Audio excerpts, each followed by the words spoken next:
At brunch she said loudly, "I'm keeping my options open until I see a ring," right in front of everyone. So I smiled and said, "Smart strategy." Then started dating someone new. Her face when she got that text, "He looks happy," was everything. I was halfway through my Eggs Benedict when my girlfriend of 4 years, Madison, looked right at her friends and said, "I'm keeping my options open until I see a ring." The fork froze in my hand. 6 of her friends, all mid-30s, went silent for half a second before her best friend, Erica, laughed too loud. "You're so bad, Mads." Madison shrugged. "I'm just being smart. Why should I limit myself if he hasn't locked it down yet?" They all laughed again, except one girl, Lena, who shot me an apologetic look across the table. I could tell she wanted to crawl under it. I took a sip of coffee, forced a calm smile, and said, "That's a smart strategy." Madison's smile widened. "Exactly. You get it."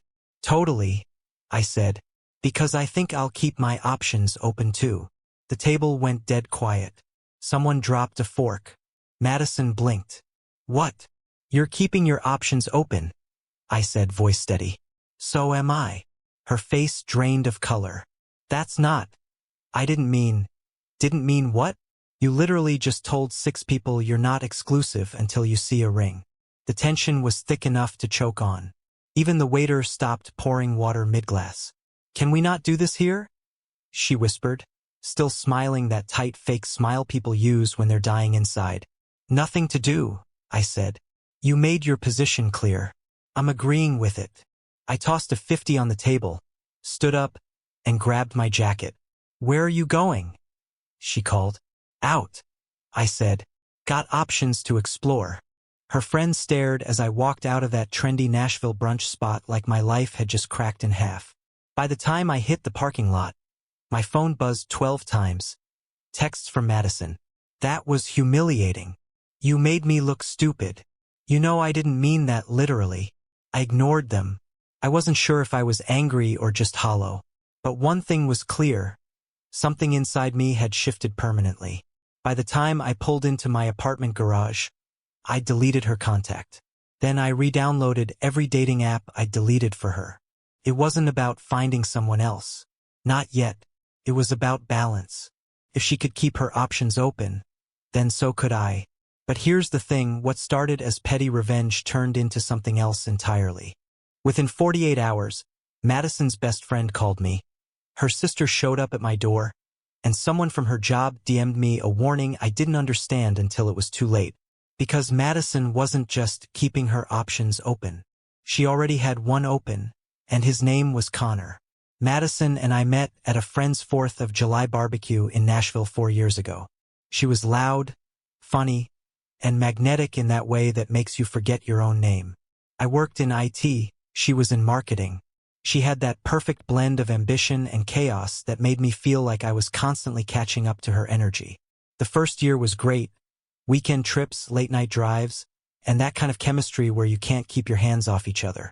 She'd say things like, "You're the most stable guy I've ever dated." And I thought it was a compliment. In hindsight, it was a warning. By year 2, I started noticing small shifts. She'd scroll through Instagram at dinner, smiling at comments from guys I didn't know. "It's networking," she'd say. Or she'd cancel plans last minute because something came up with work.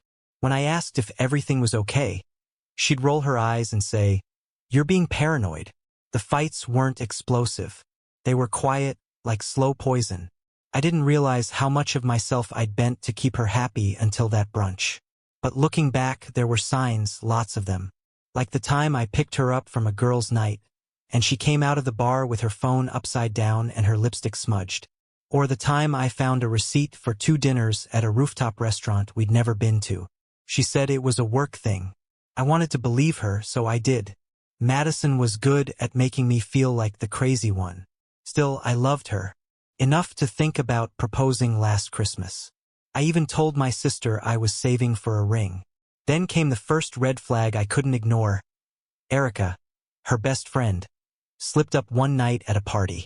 She was a few drinks in and said, "You know, I don't know how you deal with her DMs blowing up like that." "What do you mean?" I asked. Erica froze. "Nothing, just..." She's got a lot of attention, you know how it is. I didn't, actually. A week later, Madison left her laptop open while getting ready for work. A message popped up on her screen.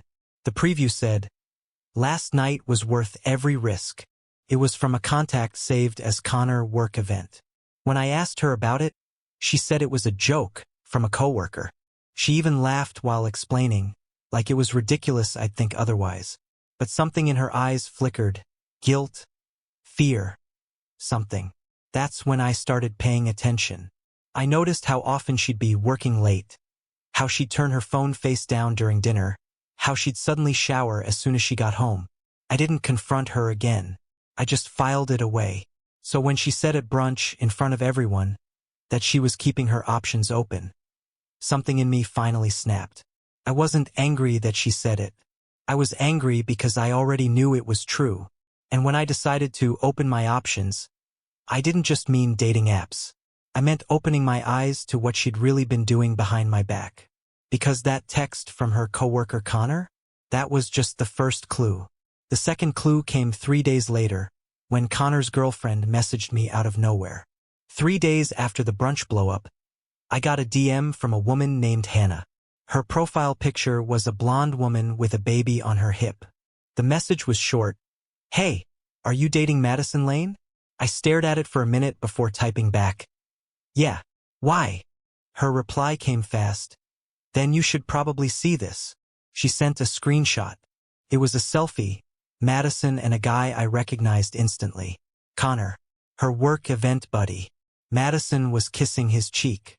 The timestamp was from 3 weeks earlier. Another screenshot followed. A text from Madison to Connor. "You better not ghost me after all this sneaking around, lol. I'll lose my mind." My stomach dropped. I called Hannah immediately. She answered on the first ring, voice tight. "Hey," she said. "I didn't know if I should reach out, but I've been trying to make sense of what's going on. Connor's been acting weird for months. And when I saw your name pop up in his messages, I realized he's been playing both of us." "You're his girlfriend?" "Fiancé," she said. "At least I thought I was." The word hit like a sledgehammer. We talked for an hour. She told me everything. How she'd noticed Madison's name in Connor's texts. How he'd claim it was work-related. How the messages got flirtier, riskier. How she'd gone through his phone the night before and found a photo of Madison in a hotel mirror, wearing nothing but his shirt. I sat there on my couch, jaw locked, the room silent except for Hannah's voice. "She knew about me," Hannah said. I found screenshots of my Instagram on her phone, ones she sent him. Captions like, "You really proposed to this?" That one made me see red. Madison hadn't just cheated. She mocked the woman she was helping betray. That night I didn't sleep. I replayed every red flag, every late night, every deflection. The brunch comment hit differently now, keeping her options open. Yeah, she'd been keeping them wide open with someone else's fiancé. By morning, my anger had cooled into something sharper. Focus. I wasn't going to scream or beg or send drunk texts. Madison had made a public declaration that our relationship wasn't exclusive. Fine. I'd make her live with that. I texted Hannah again. "I'm not going to confront her yet. Let's make sure they both feel what they did." She replied within minutes. "I'm listening." For the next few days, we traded information, dates, places, messages. Hannah confirmed that the night Madison said she had a team meeting in Memphis, she was actually with Connor at a boutique hotel.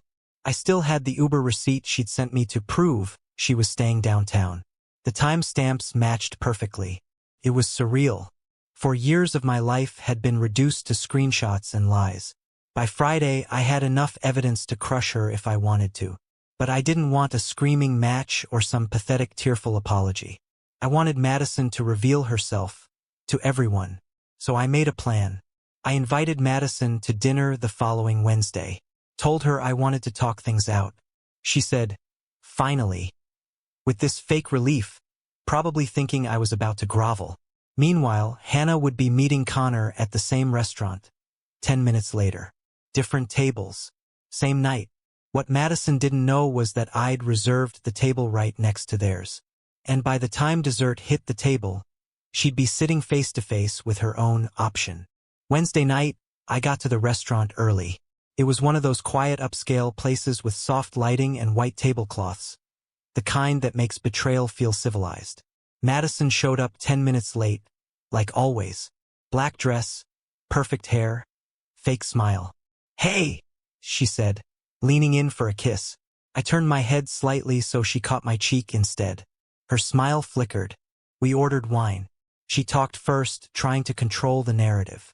"I've been thinking about what happened at brunch," she said. "I shouldn't have said that. Came out wrong." "How do you mean it?" I asked. She laughed nervously. I just meant I want commitment. That's all." "Commitment?"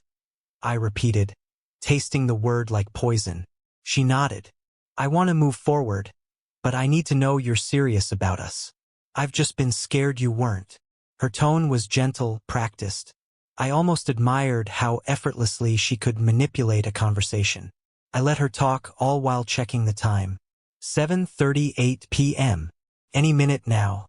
"So," she said, reaching across the table, "can we start fresh?" "Sure," I said.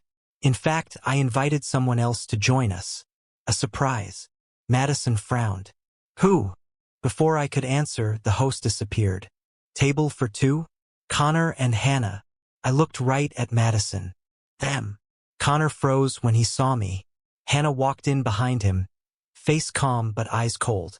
"Wait," Madison said, her voice barely a whisper. "What is this?" I gestured toward the empty chairs. "Sit. Everyone should hear this." Connor's face turned pale. Hannah didn't sit. She stood behind him like a storm waiting to hit.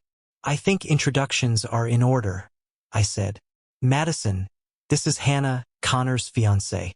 Hannah, this is Madison, Connor's other girlfriend." Madison's eyes went wide. "That's not." Hannah cut her off. "I have the screenshots, Madison. The photos. The messages about me. You called me a placeholder." A couple at the next table turned to stare. Madison's voice cracked. "You don't understand. Connor told me you two were done." Connor blurted. "Madison, stop." But she didn't. "He said you were controlling. He said he wasn't happy." Hannah's voice was ice. "And yet he proposed to me 6 months ago." The restaurant was silent except for the faint hum of jazz music. Madison looked at me, desperate. "You set me up?" "No," I said. "You set yourself up. I just gave you an audience." Connor's hand was shaking as he pulled out his wallet. "We should go." Hannah snatched the ring off her finger and dropped it in his wine glass. "You're right. You should." Then she looked at me. "Thanks for the heads up. I'm done with both of them." She left. Connor stumbled after her. Madison just sat there, frozen. "You humiliated me," she whispered. I leaned forward. "You humiliated yourself when you bragged about keeping your options open. Turns out one of your options already had a fiancé." Her eyes filled with tears. "You could have just talked to me." "I tried that for years," I said quietly. "This was the only language you understood. Public performance." She grabbed her purse and bolted, face red, people staring. I sat there for a long time, staring at the empty chair across from me. The satisfaction I expected didn't come. Instead, I felt something colder, clarity. I'd finally seen who Madison really was. But later that night, around midnight, I got a message from Hannah. "You might want to check on Madison. She just posted something about you. Something bad." When I opened Instagram, my blood went cold. She'd posted a photo of me with the caption, "Men like him pretend to be victims while they're abusers," and it had over 2,000 likes in less than an hour. By the next morning, my phone was blowing up. Friends, co-workers, even my sister. "Hey man."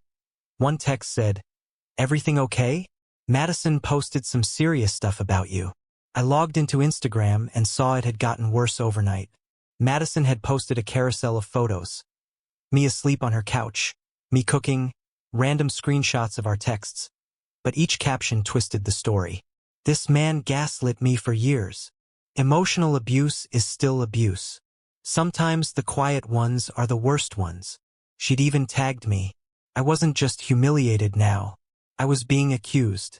And because she was popular, pretty, social, the marketing girl with the perfect life, people believed her. The comments were a feeding frenzy. You deserve better, Queen. Men like that always play the victim. Proud of you for speaking out. I wanted to scream, but I didn't, because rage is loud and I needed to be quiet. I took screenshots of everything. Every caption, every comment, every person who tagged me in support of her story. I backed it all up and then logged off. That's when I called someone I hadn't spoken to in a while. Ryan, an old college friend who worked in digital marketing and reputation management. The kind of guy who'd helped influencers clean up scandals. He picked up on the second ring. Dude, it's been years. What's up? I need help, I said. Someone's running a smear campaign on me, and she's good at it. He laughed at first until I sent him the screenshots. Then he went quiet. Okay, he said. Yeah, that's not just messy, that's strategic. She's trying to ruin your social footprint. You pissed her off bad. You think she'll stop? Not a chance. You embarrassed her publicly. She'll double down before she backs off. So what do I do? He hesitated. You want revenge or just your name cleared? Both, I said. Then we'll need proof. You have texts, photos, anything showing she cheated or lied. I did. Dozens. Including the messages between her and Connor, plus Hannah's screenshots. Send it all, Ryan said. I'll package it right. That night, I met him at a bar downtown. He brought his laptop, set up on a corner table like he was running a press release. This'll take a few days, he said, fingers flying over the keyboard. We'll build a timeline. We'll show how she cheated, lied, and fabricated this narrative after being exposed. But you're not posting it directly. Then who is? He smirked. Someone credible. Someone she trusts.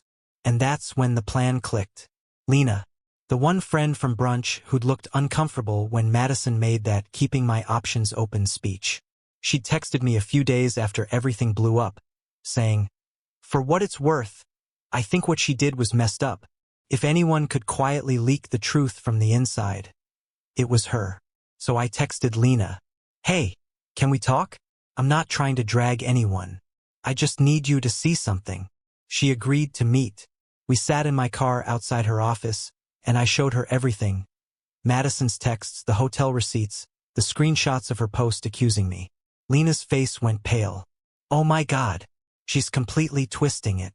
She's tanking my life, I said. And everyone believes her.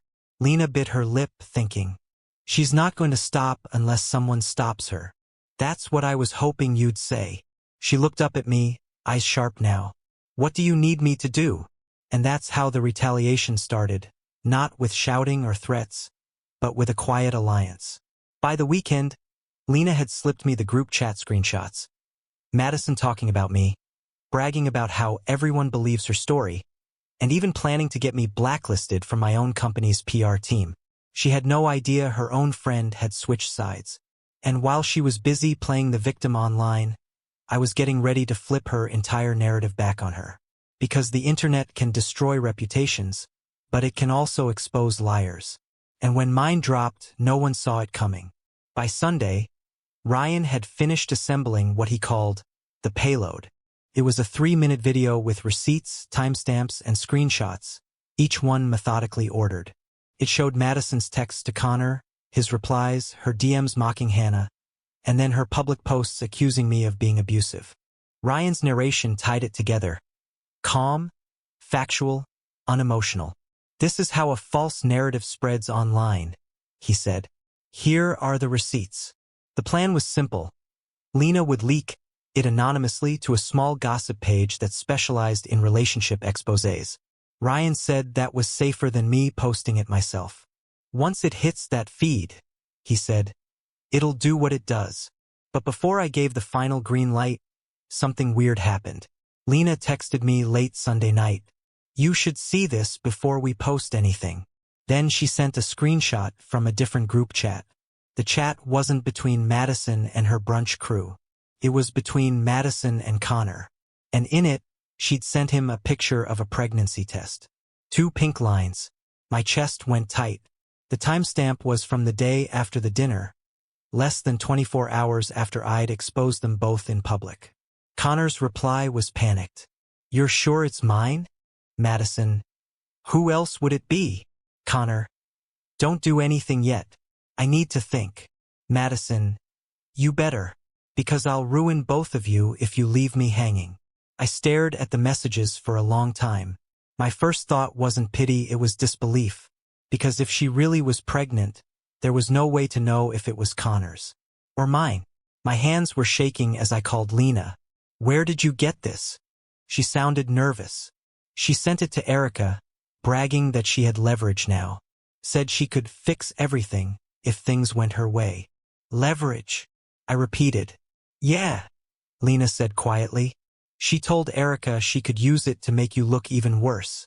She said if the story didn't die down, she'd say you forced her to keep it quiet, that you were emotionally abusive and controlling.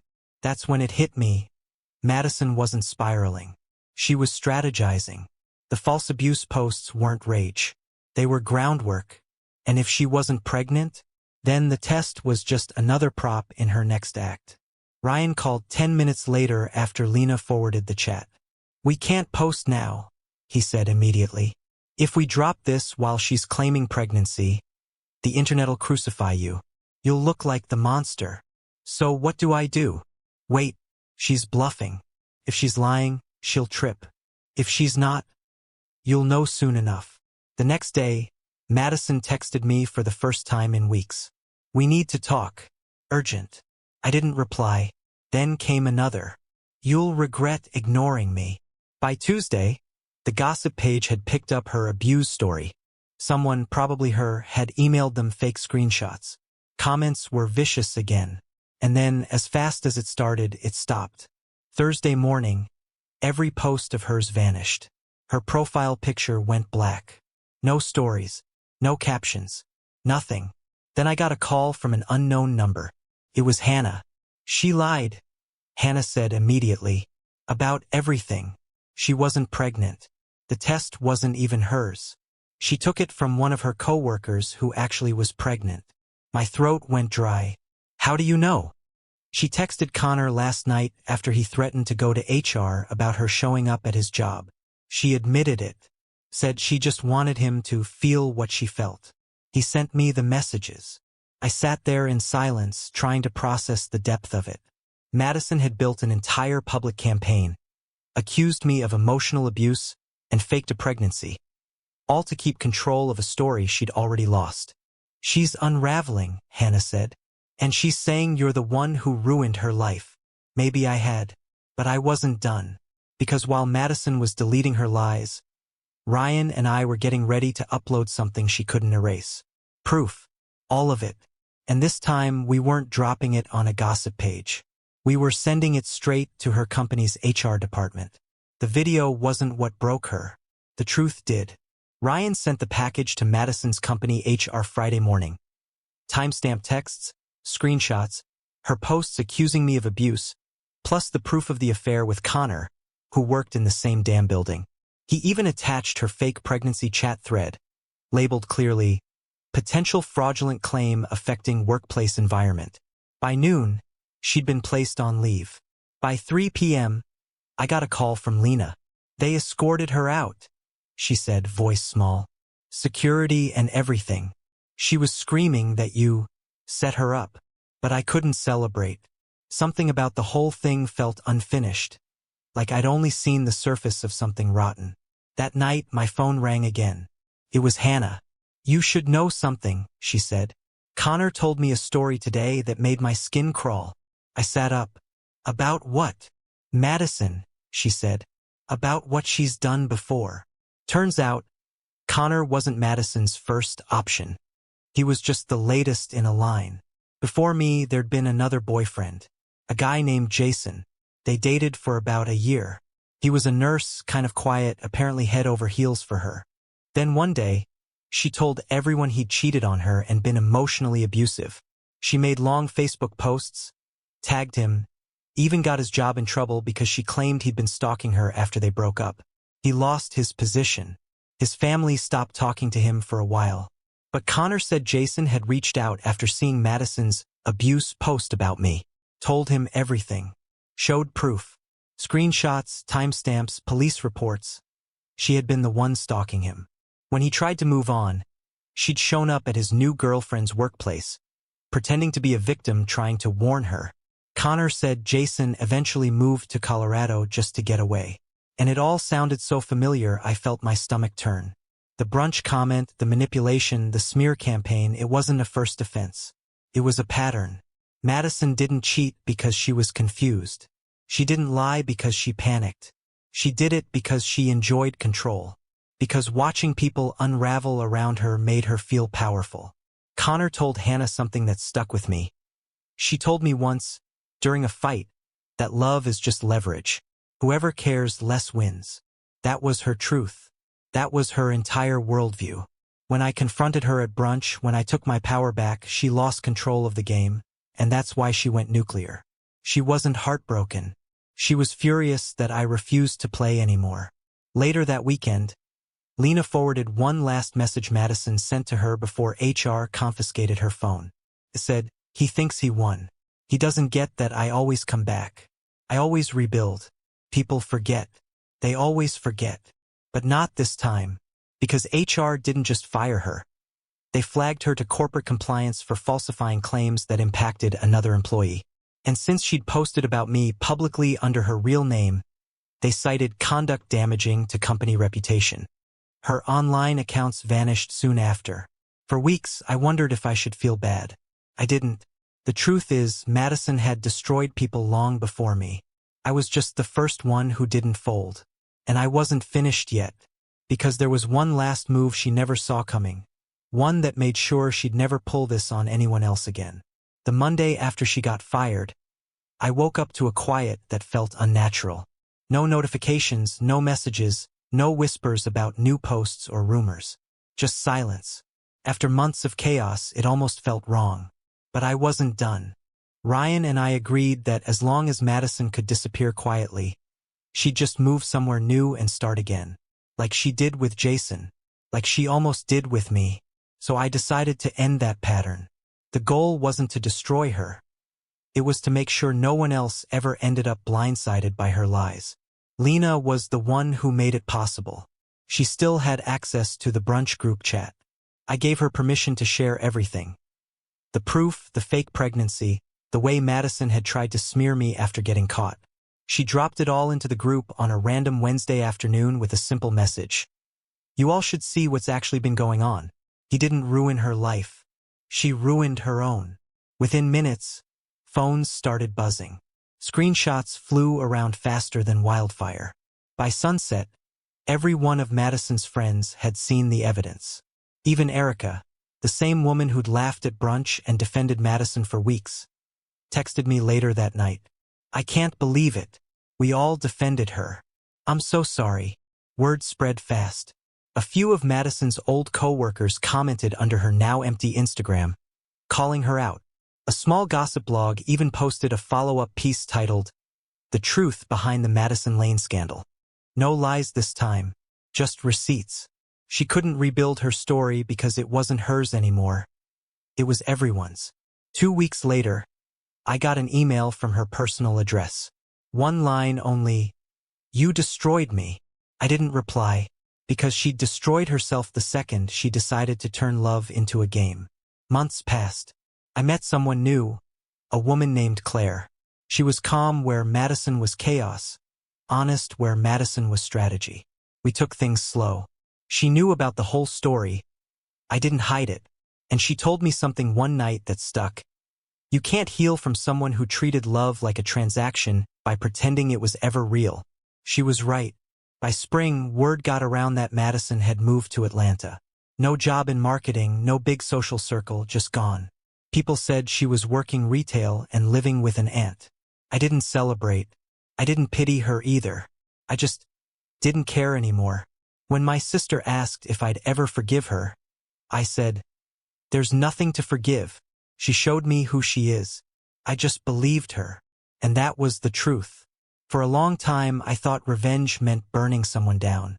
But standing there months later, in my kitchen with Claire laughing while I cooked, I realized it wasn't about that. Revenge was peace. Revenge was freedom. Madison's last words to me, "You'll regret this," used to echo in my head. But the only thing I regret now is not walking away sooner. She wanted control. I gave her consequence. And in the end, that was the one thing she could never manipulate. I don't check her social media anymore. I don't care if she's moved on, changed her name, or tried to rebuild her image. Because no amount of filters or fresh starts can cover the truth that everyone now knows. Madison Lane was the girl who bragged about keeping her options open. And I was the one who finally closed them for good.